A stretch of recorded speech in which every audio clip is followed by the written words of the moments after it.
ألف مبروك لنادي الزمالك. فوز عظيم. فوز عظيم في توقيت أعظم. هو الفوز عظيم، مش الأداء عظيم يعني. كفنيا أو أداء أو بتاع، لا مش ده المقصود. أهمية الفوز في الوقت ده ومع الفرق. بصوا يا جماعة، بالآخر اللي بيجمع نقط وبيخلي الفرقة تاخد الدوري الماتشات الصغيرة اللي هي بتبقى فيها استسهال نوعا ما. ولكن لان الزمالك اختار، وانا اكاد اجزم ان كان في اتفاق داخلي بين معتمد جمال واداره الكوره واللعيبه ان احنا نضحي بالكاس وما نبذلش مجهود، او لعيب مصاب ما يلعبش او لعيب مرهق ما يلعبش يعني. ضحى بالكاس، جا ما جاش مقابل ان ينزل النهارده سبحان الله اهو. مره واحده اهو الزمالك النهارده بدنيا واقف على رجله نوعا ما. يعني مفيش لعيب اتبدل بسبب اصابه او بتاع غير محمد ابراهيم الولد الصغير اللي النهارده قدم ماتش كويس. على قد سنه وعلى قد خبراته.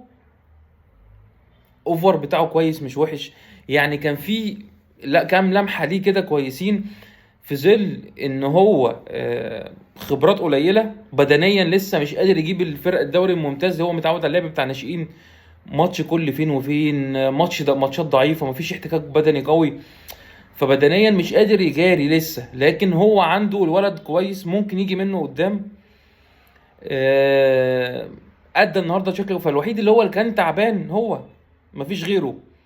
لكن تيجي تبص بنتايج مع انه كان غايب، لكن رجع بدنيا مش وحش. لكن فورمة الماتشات الفورمة الفنية لسه يعني. انا اقول لك ممكن بنتايج من الماتش اللي جاي هيجيب فورمته.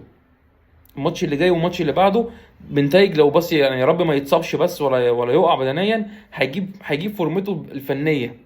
فهيبقى بدنيا وفنيا قوي، فهيكمل ان شاء الله معاه فتوح. ودي اهم مكاسب اللي رجعت لنادي الزمالك في توقيت صعب جدا جدا. داخل على ماتش زد الماتش اللي جاي، ماتش مهم، ماتش صعب. بعديه بيراميدز، ماتشين في غاية الصعوبة. فالمكاسب احمد ربيع في نص الملعب مكسب، ممكن تريح محمد اسماعيل شوية. محمد السيد ممكن تديله 90 دقيقة وتريح محمد شحاتة شوية. الولد محمد السيد يا جماعة كانت هتبقى كارثة من الكوارث لو مشي من الزمالك وما جددش. وبرافو، مش هقدر اقول غير كده لان دي النتيجة اللي هو ان هو جدد. جون ادوارد وبرافو. كان احمد عبد الرؤوف وبعدها معتمد جمال ان هم كلهم اتحدوا ان الولد يجدد بشروط الزمالك او بتوصل الاتفاق، علشان الواد ده مكسب للزمالك ومنتخب مصر 10 سنين على الاقل، على الاقل قدام 10 12 سنه قدام. الواد دوت بدنيا جسمانيا جسمه حلو، بدنيا متاسس كويس في الناشئين قليل يعني. في كتير ناشئين طالعين اللعيبه يعني مثلا واحد منهم محمد ابراهيم اللي كنت بتكلم عليه، عيل جسمه صغير قليل قوي. اتفرج على محمد ابراهيم، اتفرج على ايشو، اتفرج على الواد مش عارف اسمه ايه الباك يمين بتاع الاهلي اللي هو الناشئ برضه، عيل كويس بالمناسبه. اه، اتفرج على الناشئين اللي طالعين من تحت. محمد حمد ولا مش عارف يعني في الزمالك. معظم الناشئين في الزمالك وفي الاهلي طالعين جسمهم ضعيف. معرفش، مفيش تأسيس، مفيش يعني اللي هو لو يعني قصير ونحيف وضعيف. فمحتاجين شغل بدني. محمد السيد ما شاء الله من ساعة ما طلع هو جسمه الولد مشدود، عوده حلو، طوله كويس، بدنيا قوي. وسيبك بقى من كل ده، دماغه فيها كورة. الواد ده بسم الله ما شاء الله يعني، ربنا بس يحميه ويتحط في ظروف كويسة ويبقى في إدارة كويسة في الزمالك تقدر تحافظ على الفرقة وعلى اللعيبة من ان هي حد يغريها بفلوس ولا حد يغريها بمكان ولا بتاع، زي ما كان بيحصل الفترة الأخرانية واللعيبة دي تمشي. ف انا شايف الواد ده مكسب كبير جدا جدا جدا جدا. آه، اتمنى الحفاظ عليه وان هو يحافظ نفسه هو على مستواه، مع عودة فتوح، مع عودة احمد ربيع زي ما قلت، مع عودة بنتايج. محمد اسماعيل ساعتها هيريح شوية، فممكن تريح حسام عبد المجيد او الونش، ايهما يعني اقرب للتعب او الارهاق، يريح وينزل محمد اسماعيل في مكانه. احمد حسام السيرد باك اللي احنا اشتريناه، ان هو بيلعب سيرد باك وباك شمال، بس بيلعب سيرد باك اكتر، هو بيلعب هو سيرد باك اشول. سامع خلاص ان هو اخبار ان هو خلاص بيخلص الفتره التاهيل بتاعته وخلاص داخل قريب جدا. ممكن تلاقيه في قائمه البيراميدز، اللي هو يوم الجمعه اللي جايه تقريبا، او يوم الاحد اللي جاي، الاسبوع اللي جاي هتلاقيه في القائمه، اذا ما دخلش قائمه زد اللي هي يوم اللي جاي يوم الثلاث.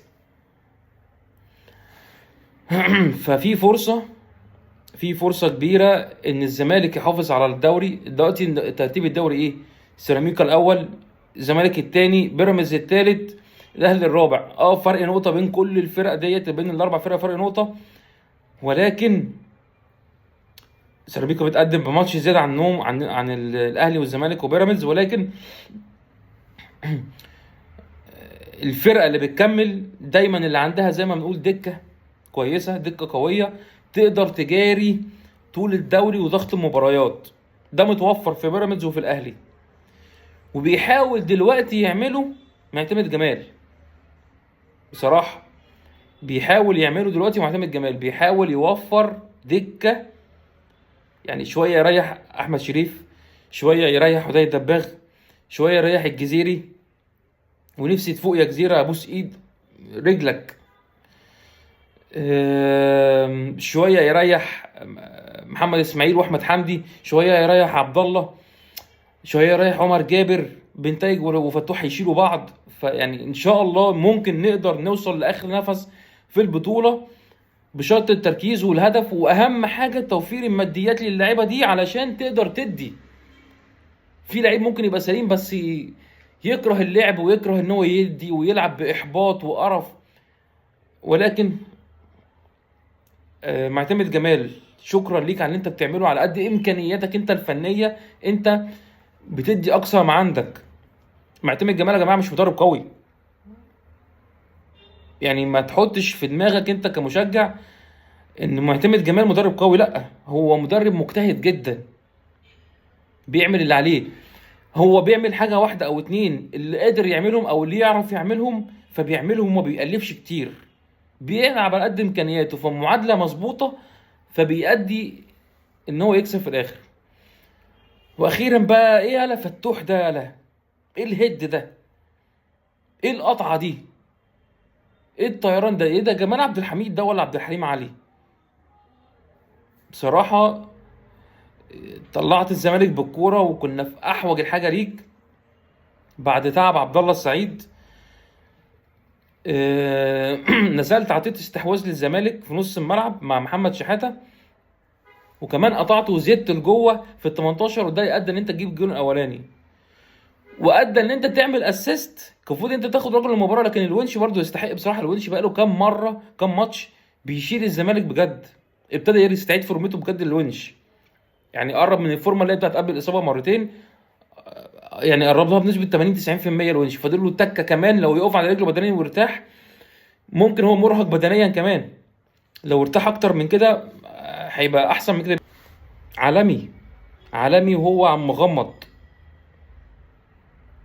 عمل اسيست عالمي على المغمض، هو مدي ظهره للملعب، شاف بودنه ولا بقفاه ناصر منسي. وناصر منسي يا ابني الحطه دي يا ابني، انت مرتين عملتها في الحراس، مره في الشناوي في بيراميدز في ماتش الكاس، ومره النهارده في الزنفولي اهو في حرس الحدود.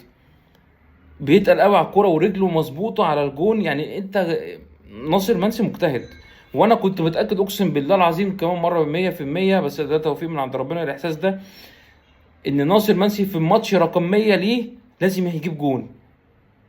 الواد ده مجتهد وربنا بيكرمه عشان هو مجتهد، حتى لو هو فنيا قليل ستايله وهو مش شكله مش حلو وهو بيلعب، لكن هو مجتهد وبيعمل اللي عليه، وبدنيا واقف على رجله دون عن بقيه الفرقه.